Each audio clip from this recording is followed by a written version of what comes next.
The first talk is titled Translating Research into Practice for Infants and Children. Kelly Hawthorne has a Master of Science degree in nutrition. She's an RD and an LD, Director of Clinical Research for the Department of Pediatrics with the Dell Medical School at the University of Texas, Austin. So for those of you out of state, the University of Texas at Austin has just created a new medical school, and she's in on building the clinical research infrastructure there. In addition to authoring over 40 peer-reviewed publications on neonatal and pediatric nutrition, Kelly is a frequent speaker to health professionals in both national and international settings, including India, Nigeria, and Peru. She was the winner of the 2015 Texas Distinguished Scientist Award from the Texas Academy of Nutrition and Dietetics, and is a past recipient of the Emerging Dietetic Leader Award and recognized Young Dietitian of the Year. Kelly previously worked at the Baylor College of Medicine and the Texas Children's Hospital in Houston as a registered dietitian and researcher at the USDA Children's Nutrition Research Center, and with her research emphasis focusing on mineral absorption, omega-3 fatty acids, and neonatal nutrition. Kelly graduated from Texas Christian University with her bachelor's degree in dietetics, obtained a master's degree from Texas Women's University, and one really interesting thing about Kelly, she didn't want me to say this, but she is a competitive swing dancer and loves being at her farm in Chalk Mountain, Texas. So.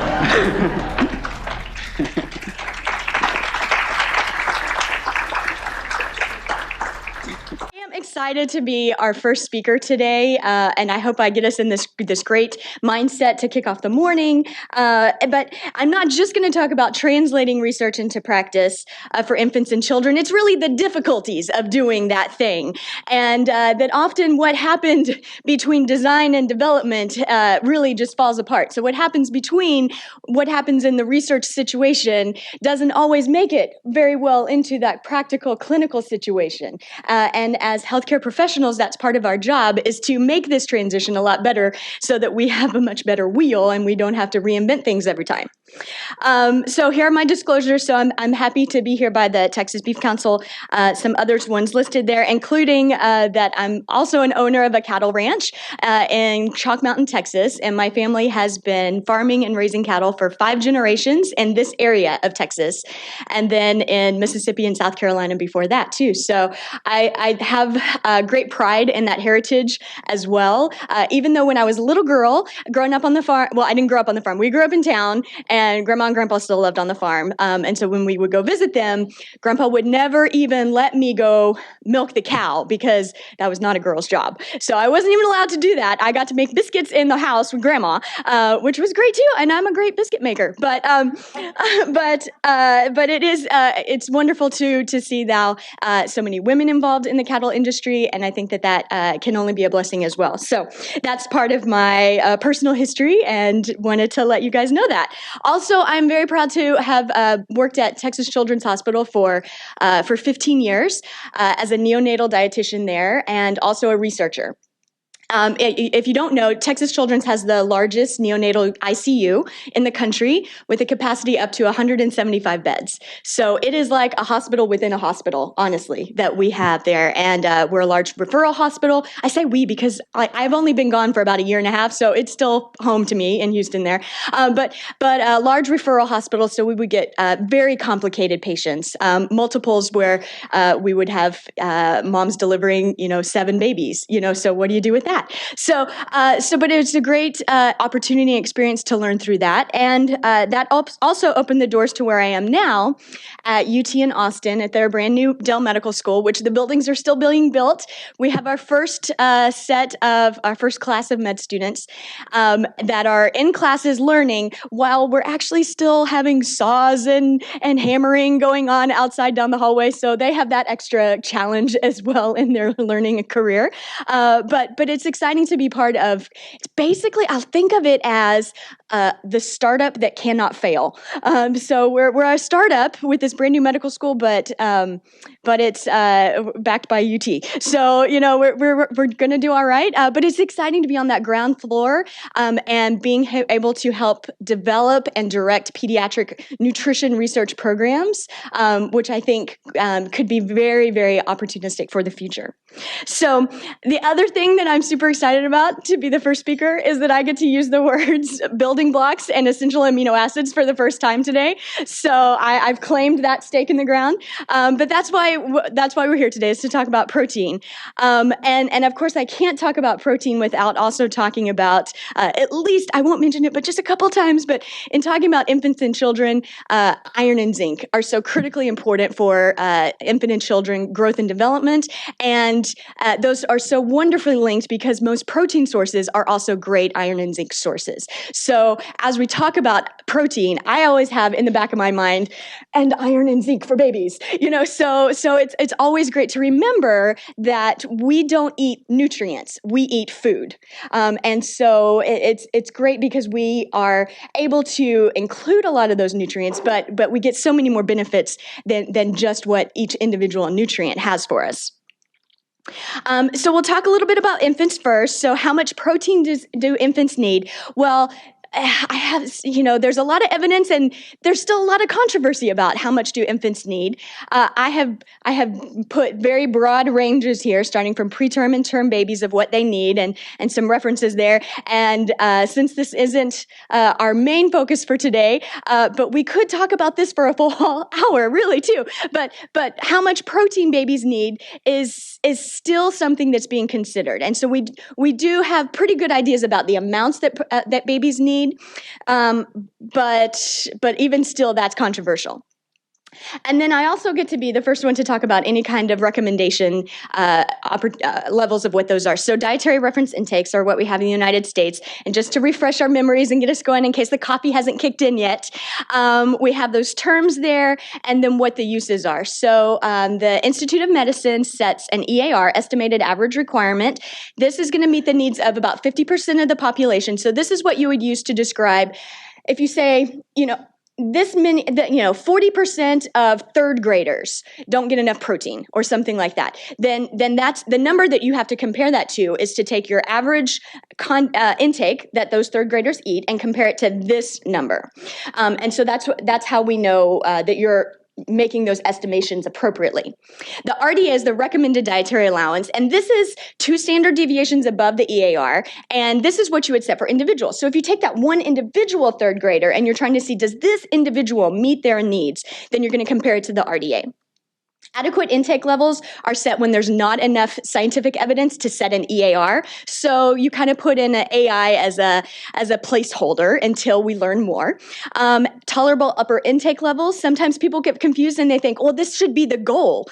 No, this is not the goal. This is the upper level, and above this, we know that there could be adverse health effects. So it shouldn't be the goal. It should be, it's more of a maximum. And then for macronutrients like protein, the IOM also sets acceptable micronutrient distribution ranges. And so this is percent of calories from protein or percent of calories from fat. So they'll give percentages, and these are often quite wide ranges. So they are helpful and yet very unhelpful at the same time. And then this is just a table so that you can recognize how these DRIs might change from birth through the first 18 years of life, and that we have different numbers for based on scientific evidence that have been set for this.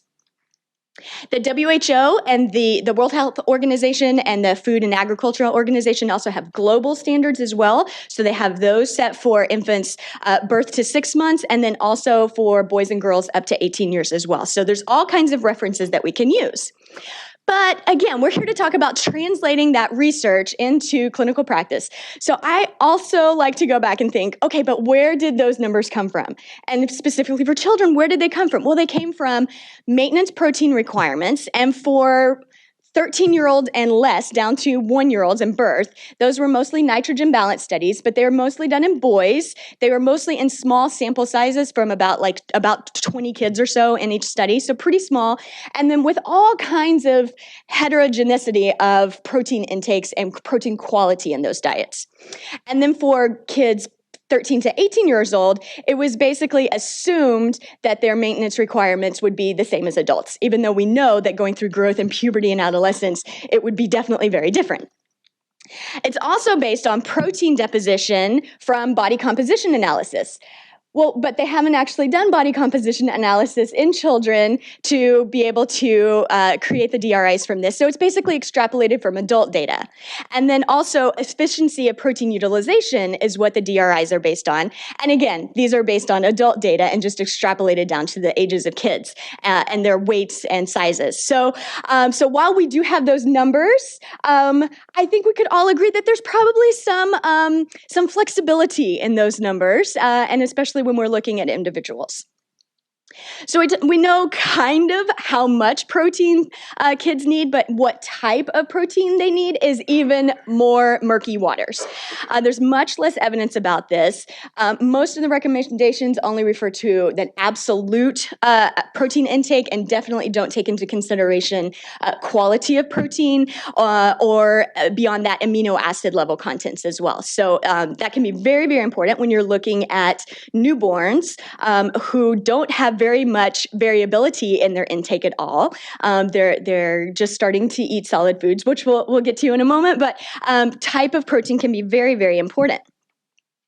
So we always like to come back to my base. What does the AAPC say? What does the American Academy of Pediatrics have to say? When we start talking about infants, of course, we're going to start talking about breast milk as well. So I think also everyone can easily agree that breast milk is best for all babies, and that there are times where breast milk is not available, and so we do have to use infant formula. But our number one choice would be breastfeeding, and that should be continued throughout either the first or even second year of life, and continue breastfeeding as complementary foods are introduced.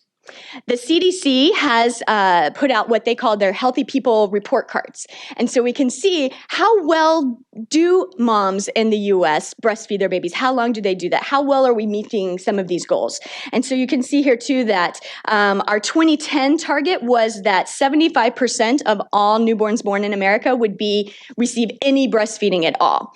And the data that they say that we have met that mark was the 2007 data that was released a little bit later in time for the 2010 target to be assessed. And so they met that. We've met that for 75%. So at least 3/4 of babies in America do receive some kind of breast milk.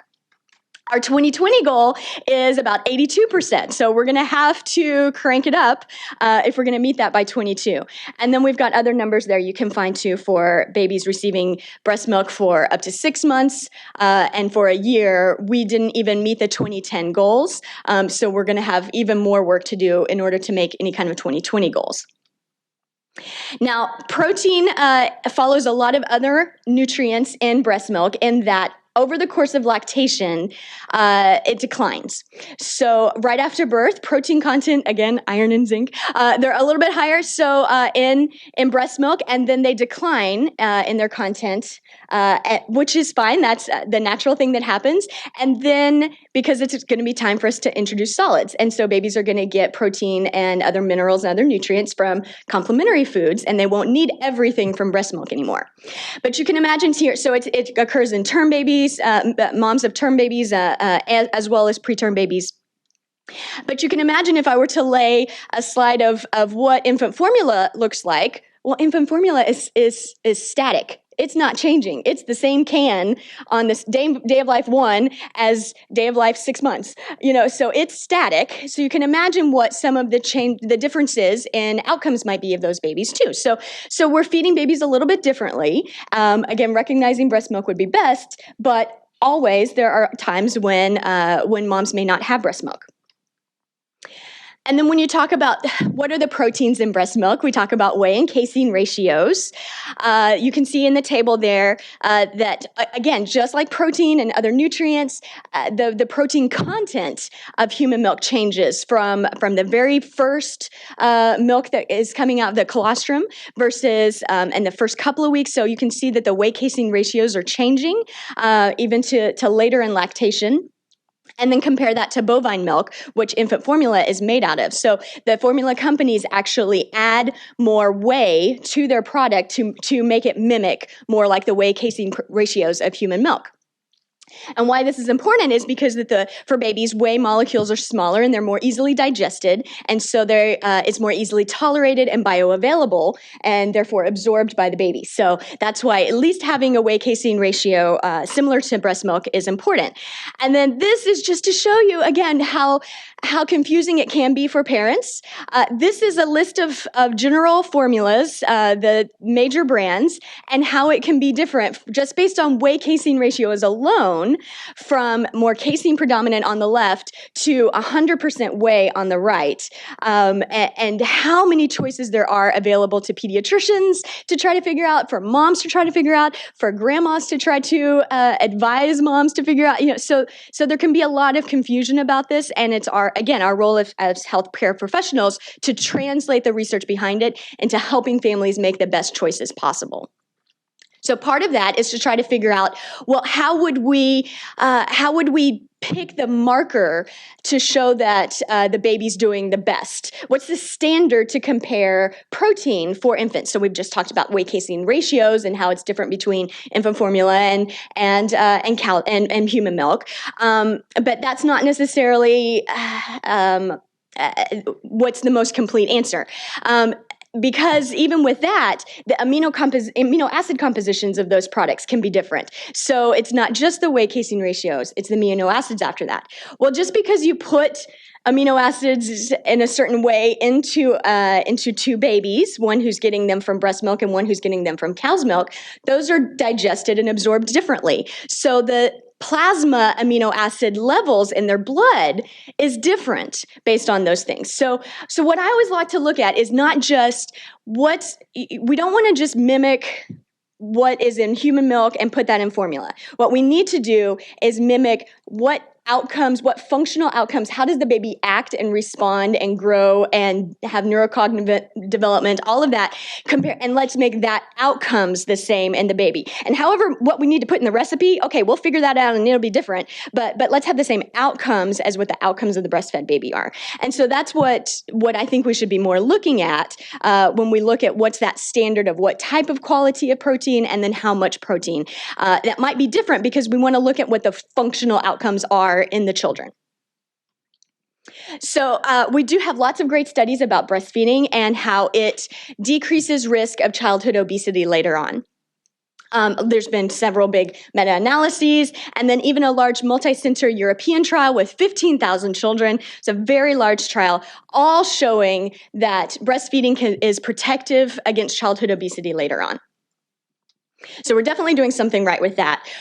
What we haven't quite figured out is all the exact mechanisms of how does that happen, though. So we do know that breastfed babies grow slower than formula-fed babies, but we know some of the why behind that, but not even all the why. So it might be that breastfed babies are able to self-regulate that intake at the breast compared to mom or whoever trying to, just finish the bottle, I don't want to waste it, and so it overrides those regulatory mechanisms. And that might transfer later on into childhood appetites as well. Again, it's complicated because we know that moms who choose to breastfeed are often more educated, they have healthier lifestyles, they have more access to resources, they have access to more healthy foods as the child grows. They're the ones who might be more likely to choose organic or all kinds. They're interested in nutrition, they're interested in health. And so how do all of those decisions also impact the risk of childhood obesity in a breastfed baby? We know that there are differences in the nutritional composition. We've already talked about how protein content of breast milk changes, whereas infant formula, it doesn't. And there's been studies showing, too, that breastfed babies have lower IGF levels than formula-fed levels, and that protein can stimulate the IGF levels to be secreted as well. So again, the next step that I'll kind of move into is from breastfeeding more into formula-fed infants, because by about 3 to 4 months, quite a large percentage of babies in America are receiving a moderate amount of infant formula rather than breastfeeding. So the kind of long-term historical, I guess, concept was that breast milk was 20 calories per ounce. Well, but recognizing, yeah, but there's individual moms, but overall it evens out to that. Well, more and more studies have shown that it may not be quite 20 calories per ounce, and there's probably a bigger range than we thought, and it might actually end up more around the 19 calories per ounce, but there's still, it's complicated.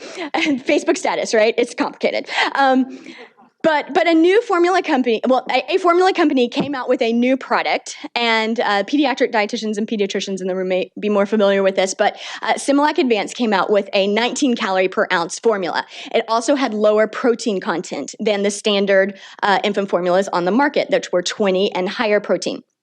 So this is the comparison of that. The routine formula is listed there of the Enfamil, the Gerber Good Start, and then the new 19 calorie product from Similac, and you can see the differences in protein there. Now, other countries beyond the United States also have infant formula requirements. So in the United States, we have the Infant Formula Act, which decides there's a minimum amount and a maximum amount of nutrients that you can put in infant formula. And regrettably, this was because way back a long time ago, one of the infant formula companies, they decided, well, maybe they could make a cheaper formula if they didn't put enough salt in, and so then babies became sick, and it caused problems. You got to have the right balance of all the nutrients, and so now there's requirements for that. And then there's global requirements there too. But again, kind of like those AMDR recommendations with the DRIs, they kind of have a range that sometimes is kind of helpful, but sometimes is just too broad to be a little bit helpful. And so that's what I think some of the global recommendations are, that they go down to anywhere from like 17 calories per ounce as a minimum up to much higher than 20. So it's kind of a bit of a too broad of a range. So before I left Houston, my colleagues and I wanted to look at the studies about this. This is what we did. We wanted to look at a systematic review of the research, and mostly from the sense of we, as working in neonatology, we want to make sure that a lower calorie, lower protein formula would be safe for babies. Again, much like the incidents where the infant formula companies reduced certain nutrients too far, we wanted to make sure, is it safe for babies? So we did a review. We've got some of our criteria there. We wanted the babies to be evaluated for at least 6 months to show this anthropometric changes. And we wanted have a control group, and then a breastfed group would be a bonus, but it wasn't required. What we found was 6 different trials looking at this subject with about 1,400 babies. But of those 6 publications, 3 actually came from one trial in Europe, the European Childhood Obesity Project. And they reported 3 different publications, one at 6 months of age, one at 2 years of age, and one at 6 years of age. And then there were 3 more different independent studies. So it's really just kind of 4 studies with extra time points, and then 3 other studies. So when you put it that way, it's really not a whole lot of data out there, even though it's 1,400 babies. So I'll just take you through this because I think, again, part of translating research into practice is recognizing some of those details. And sometimes you can't just read the abstract. You have to dig further. But I've done that for you. So that's why you came today, because I've done that for you, and I will help you through this. But you'll be surprised of how things can be worded in an abstract that's different from what the results section actually says sometimes. So the the CHOP study, European Childhood Obesity Project, they had 2 groups. They called the lower protein group and their standard protein group. They had phase 1 and phase 2. And you can see there they were both isocaloric at each time frame, but the protein differences were different there, you can see. Now, something to keep in mind, which is very important, which is not brought out at all in this article. Well, it's a European article anyway, but in the United States, routine infant formula has about 1.3 to 1.5 grams per deciliter of protein. So we are more like what they call their lower protein group. So we don't have intakes anywhere near 2 to 3 grams of protein for our infants. The other thing is too that in America we don't switch formulas. We don't have a phase 2 infant formula around 6 months. We keep everybody on Enfamil or Similac from birth all the way to 1 year. So it's that same formula. We don't have this change in our country of changing. And then I just think of like, oh my gosh, trying to make parents switch. I mean, I guess if you start off that way and just know that that's how it is, then that's okay. But trying to make our whole country switch at 6 months of age, oh, I can't even imagine. So, so we'll stick with our one formula. Thank you very much. It may not be perfect, but it's what we got. But again, so this is what I really want you to keep in mind as we go through these next studies is what their findings are. And I get so frustrated because the conclusion statements of a lot of these papers will say something like higher protein levels lead to blah, blah, blah, and lower protein levels. Well, relative to what? Relative to what you had in the study, and how is that relative to what other countries do? How is that relative to anything? You know, so sorry, this is my little soapbox. I have a couple of them through my talk. You clearly find them.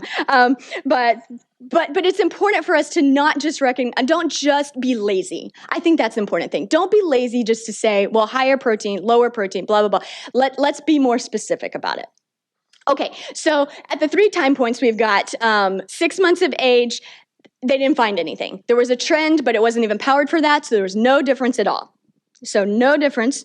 At 2 years of age, BMI of the lower protein group was lower at 2 years of age. The study was out to 2 years of age. They found that lower protein intakes had a lower BMI. And again, this all goes back to risk of childhood obesity. That's what we're talking about. So lower protein, lower BMI at 1 year of age, it was gone by 2 years of age. So this study gets quoted a lot. And everybody just forgets that it was gone by 2 years of age. They just say, oh, higher protein led to more childhood obesity at 1 year of age. And it was gone by 2 years of age. So what does that mean clinically? What does that mean? Yes, you found a statistically significant difference and you got a good p-value and you put that in your paper. But again, how does that translate to our real world? So we just need much more information. And there's nothing about protein content and quality of protein or anything like that. Then we look at the same trial, and they brought it out to 6 years of age. Now, they did no kinds of monitoring between 2 years and 6 years. So there's no information at all about what these kids ate during that time, what their exercise activities were like, what their family stress levels were like, any of that information. There's none of that. We only have what they ate from at the beginning, at birth, for at the first year of life. So no difference in weight. They found that BMI was higher in this higher standard protein group compared to the lower protein group at 6 years of age. But again, no monitoring difference, and there was no, again, when they compared their lower group, which is basically our standard group, to their breastfed reference group, there was no difference. So I could make an assumption. We could talk about if that assumption could be true. If we were to do this study here, that based on the same protein intakes, that we wouldn't see any kind of childhood obesity risk based on the protein amounts that we eat and that we give to our infants. So these are some of those little details that get very much overlooked in those abstracts. Now I'll go through the other 3 studies even faster, but there's a study here, and you can see there, they compare what they call lower nutrients. This one, they had differences not only in protein intake, but they weren't isocaloric. They had lower calories as well. And then they also threw in a third variable. So did it have bovine milk fat globule membrane or not? So now you have 3 different variables. Sorry, I don't like it.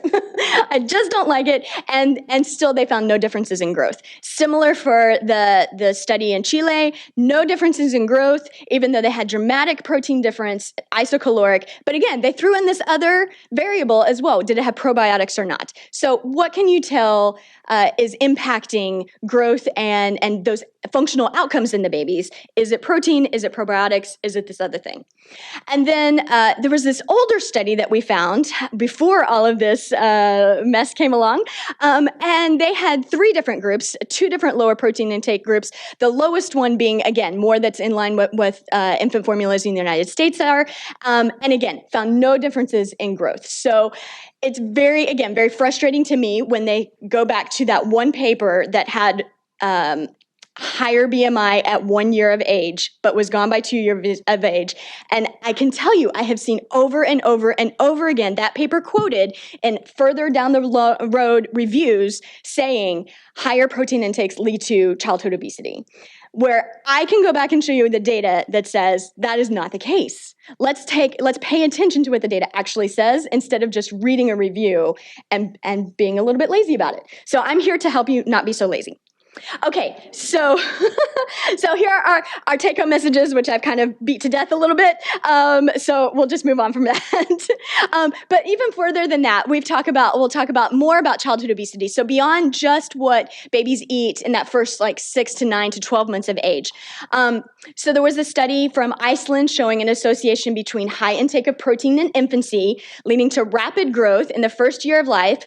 And then they skipped and then just found at 6 years of age, those children had higher risk of childhood obesity. It was only discovered in boys only in the group. And then I want to point out some other things is that they had protein intakes that doubled within the first year of life. They have no definition for what they mean by rapid growth in that overall conclusive statement. Just absolutely no definition for that. There was, again, no monitoring between 12 months and 6 years of life. They didn't discuss the protein source at all, of what that quality of protein can be. But they did mention that in Iceland, it's their practice, which is not our practice in the United States, that they introduce direct cow's milk to babies in the latter half of the first year of life, whereas we don't introduce cow's milk until 12 months of age.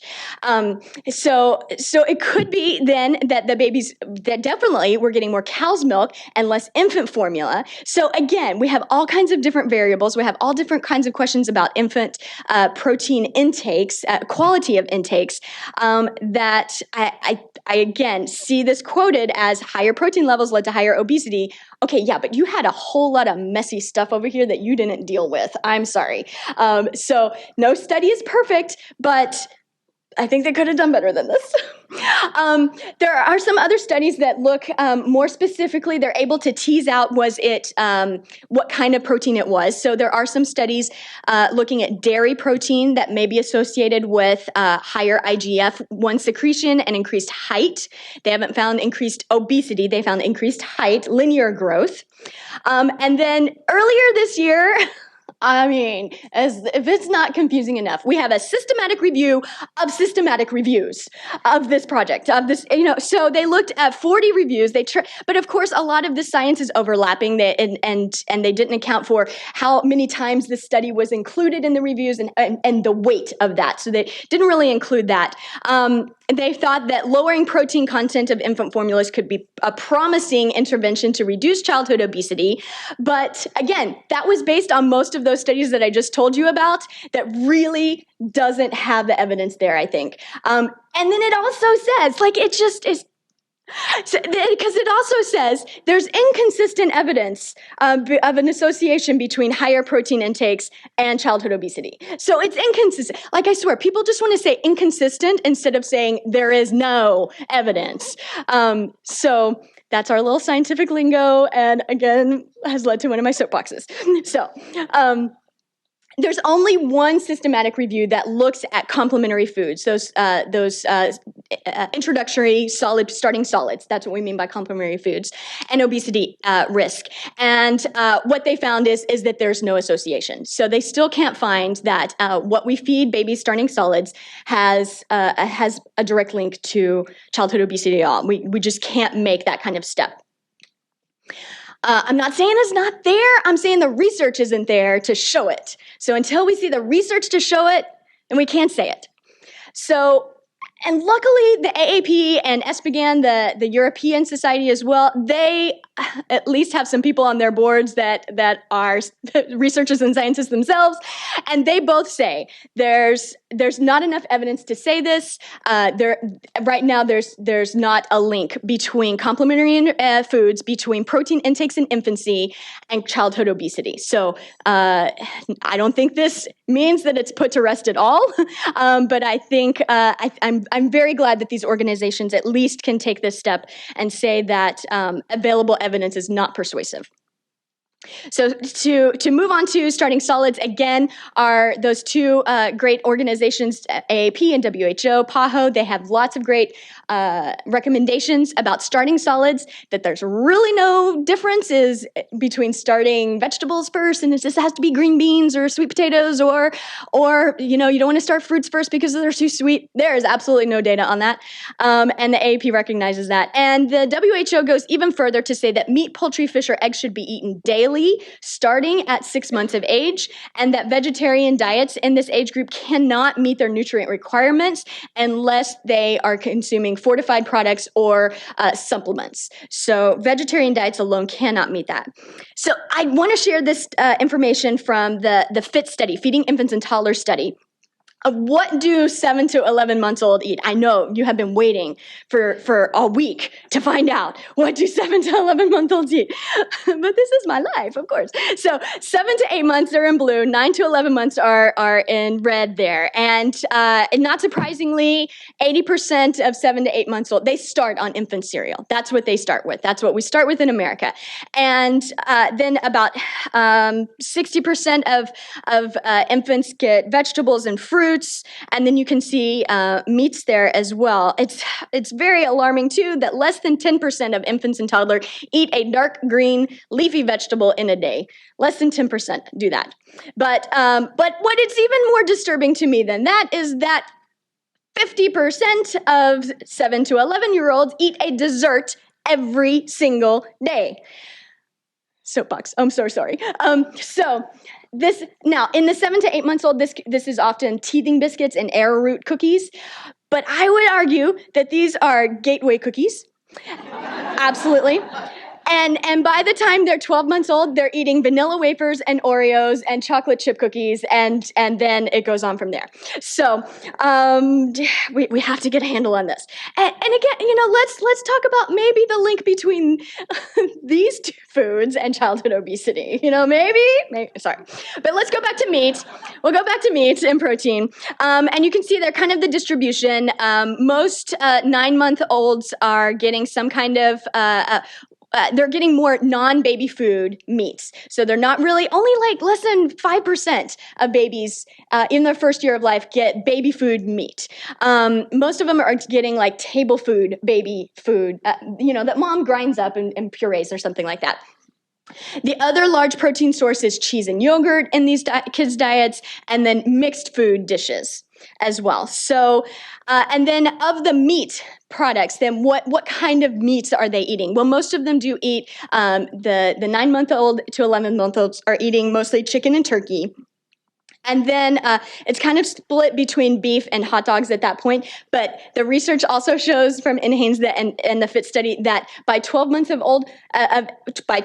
age, hot dogs are the number 2, and they have edged out beef. So we'll just let that sink in for a moment as well. So we could do probably a better job of feeding our kids. Okay, I will even preface this by saying it's a soapbox issue for me of what drives food choices is that it's not those AAP and WHO recommendations saying that we should start meat as early as 6 months and that meets infant requirements much better. What parents look at is the grocery store aisle. And I will totally pick on Gerber right now. They have stage 1, first foods and second foods. So clearly, first foods come first and second foods come second. Even, the sleep-deprived parent in the grocery store aisle can figure that out. Well, what Gerber has decided is that they don't introduce meat in any of their first foods. So for a baby to get meat, they have to have a second foods. So this is what is driving parental perception of what they should feed their babies. And in the second foods tier, you don't even get plain meat, pureed beef. It's like ham and apples, chicken and broccoli, things like that. So it's a mixed meal. So the content of protein in that meal is diminished because of the other component added to it. Now, as much as I will harp on Gerber, I will praise Beech-Nut. Beech-Nut does have a stage 1 pureed beef and broth. But again, what kind of confusion does this lead for parents? And how many pediatricians have the time to actually be so specific to give this kind of education to parents? Unfortunately, not that many. So, we'll move on to the meat as a complementary food, starting early. There's been lots of great studies, mostly in other countries. They've been done all over the world, but a lot of the research has shown that they have better linear growth compared to babies who don't get meat as a primary complementary food. Those studies have been done in India and Peru. Also looking at, in Peru, they also did more targeted messages saying that starting at 6 months, babies should be starting to receive liver, eggs, and fish on a daily basis. And they found reduction in stunting. Again, so linear growth being improved when meat was introduced early. And then some of the studies from India, because they have a large Hindu population that don't eat meat, they've done a lot of vegetarian studies, and they have found basically the same thing, but from the opposite point of view, that the vegetarian-fed babies had more stunting than the babies who were fed meat. And there's been studies done in developed countries. Again, looking at this, not only have they found better linear growth, but also psychomotor development was improved. And again, I had to throw in a little bit about the iron and zinc again, about how much better absorbed that is when you have a meat component in your diet compared to only cereal-based proteins. And then in the United States, most of the studies have been done by Nancy Krebs in Denver. She has a great exclusively breastfed population there that she works with. And they have looked at the differences between starting either rice cereal or pureed beef as a first food at 6 months. And again, so the study that came out in 2006 didn't show any differences in growth, weight or length at 12 months, but what they did show is better head circumference growth in the babies who ate meat. And so again, head circumference, just like linear growth, is a chronic marker of nutrition and nutritional status. And we know that in babies, head circumference is directly related to brain size and neurodevelopment and cognitive outcome as well. So again, I always want to be pushing for what are those functional outcomes in the babies, and if I can make a baby smarter at the same time, then I am all for that. Maybe they'll go to TCU, right? Yes. So that's right. I was so happy. I'm like, oh my gosh, her name is Kelly. She raises cows. She went to TCU. I mean, we just got to get you a dietitian and then we'd be like identical. So, and other studies found too, again, the meat group had better linear growth and proportional weight gain compared to the infants getting infant cereal from the first complementary foods. So just over and over again, we're seeing lots of great research of that. There's going to be coming a study for these 4 countries, Guatemala, Zambia, Congo, and Pakistan, looking at complementary foods, comparing a beef food as the first food, pureed beef versus a cereal product. And how well do they grow? What's their cognitive outcomes? All of these functional markers that we're looking for. So that study, it was interesting because not very many people will publish ahead of time, this is what we're going to do and what we hope to find, and this is how we're going to do it. But they did. So that's how we know that it's happening. But we expect those outcomes to come and be reported pretty soon, actually. But there was a subgroup that they looked at, about 3,000 kids, and found quite a large, at least 50% of the kids were stunted in those countries. And again, stunting, that linear growth is associated with chronic malnutrition and limited cognitive potential. And they found that the kids who reported, whose parents reported that they ate more meat, was associated with a reduced likelihood of stunting in those countries. So I think I'm excited to see even more data come out of this and to see how we can possibly find out that what we feed our kids starting as early as 6 months does have an impact in their overall health. The last thing I want to share with you is the B24 project, to make you aware of this that's coming along too. So you probably are aware of the Dietary Guidelines for Americans, and that those are only for ages 2 and up. And so ever since the 80s, when those were implemented, we have just ignored birth to 2 years old, birth to 24 months, as if they didn't exist. These poor little kids. But now, finally, the dietary guidelines for 2020 will include birth to 24, the B to 24 group. And so work is already being done on that. And I wanted to pull out some of their research priorities and share those with you because there's so much what we have been talking about today.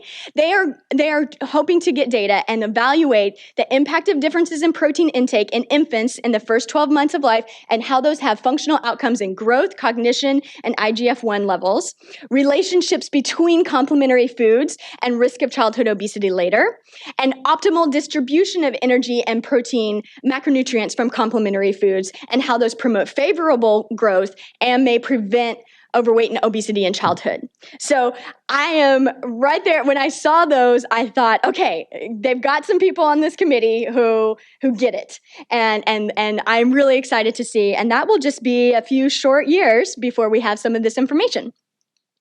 So to wrap up today, my take-home messages are for you are that let's find appropriate levels. We've talked about, even for adults, that it's about moderation. So I think that the key is that for children as well, not so much moderation because you want kids to eat, but appropriate levels of nutrients, appropriate levels of protein during infancy, especially from infant formulas. They do not adversely impact BMI and relate to childhood obesity. U.S. and global pediatric organizations recommend the introduction of meat earlier than what is currently practiced. We saw that most kids don't receive meat until they're about 9 months of age, whereas all the global recommendations in the U.S. Also say you can introduce meat as early as 6 months as a first food. Inclusion of meat as a complementary food leads to improved linear growth, less stunting, improved head circumference growth, cognitive status, and proportional weight gain, and that there's no evidence that the type of complementary food or protein intake leads to childhood obesity. So, as we've talked about, again, translating the difficulties of translating what is done in a research lab and what is done in evaluations and observational data into how do we make recommendations and how do we bring that into our practice. There are a lot of opportunities for us to be able to make significant changes, but I am reminded of this quote by Thomas Edison that says, "Opportunity is missed by most people because it's dressed in overalls and looks like work." So hopefully we as a group won't be lazy, that we will pick apart these papers, that we will make sure that when they say things, that they have the things to back it up. So it's been a pleasure to talk to you. And here is a picture of my farm. I was there last weekend. The barn that you see there in the middle, it's over 100 years old and was originally a cotton gin before it was converted to a cattle barn. And that's my uncle on my grandpa's tractor that's also 100 years old and still works. So, if it ain't broke, don't fix it. Of course, now he has a brand new shiny Kubota also right next to it. So, maybe, you gotta have a fancy new car every now and again. But it's been my pleasure to talk to you, and I'm excited to be able to share this information about infants and children, and to help us not be lazy and really understand the science behind this. So thank you very much.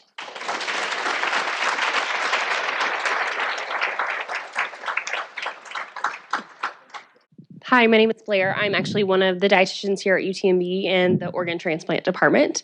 Okay. I'm a mother of 2 small boys, so I have a very good interest in pediatrics. You mentioned that in Europe, they have higher protein contents in their formulas, just base formulas. Right. Why do you think that differs than the United States? And are there studies to, kind of going along with what you talked about today, but why are theirs higher? Right.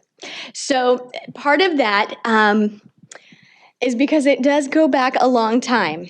And so it was based on information that they had at the time, that they thought they were making the best choices that they could at the time. But that there's just differences in opinions in how children, and infants in particular, absorb protein. And so you could say inconclusive is a good word. We'll just toss that one around again. But there's just differences in opinion and in the interpretation of the data. So whereas the American organizations interpret it one way, European look at the same data and interpret it a different way. The same is, it's not just protein. There's large differences as well in calcium and vitamin D in their formulas there as well. So as we have recently introduced saying that all breastfed babies in this country need a vitamin D supplement, whereas they have not adapted such a thing, and they have higher levels of vitamin D in their products and much lower levels of calcium than we have. So it's differences in overall societal interpretation of the data. I was wondering if you have some real fertile grounds there in Austin to do linear research.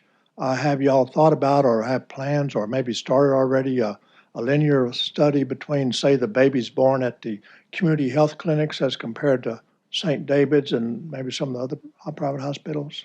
So right now at the medical school, we are still in our startup mode, and we have grand ideas, and we will get there.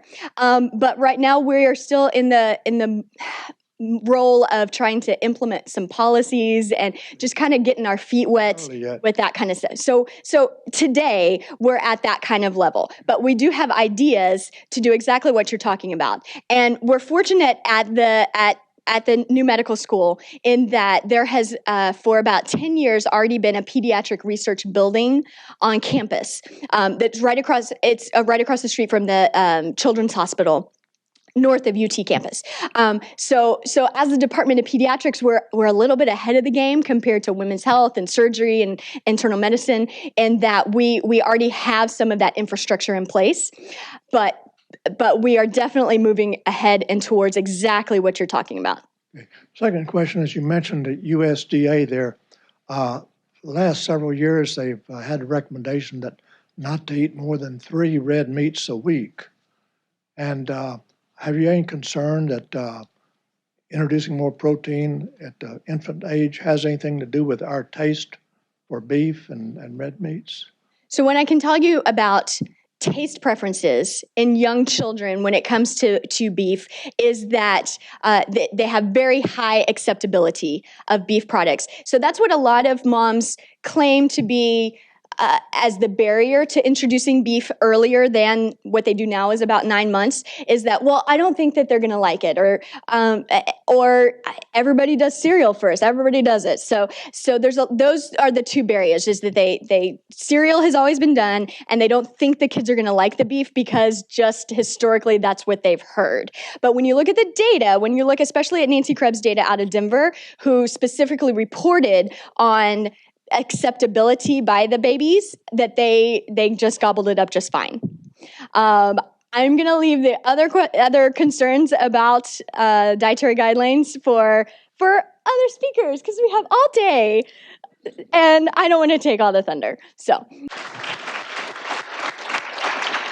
one thing I hope you'll gather from Kelly's talk reminds me of a couple of years ago. I was giving a talk at Columbia University in Manhattan, and I was speaking with one of their experts in nutrition, and he looked at me and said, nutrition research is so complicated. and their approach at Columbia was, and they actually have the #1 PhD program in nutrition in the country.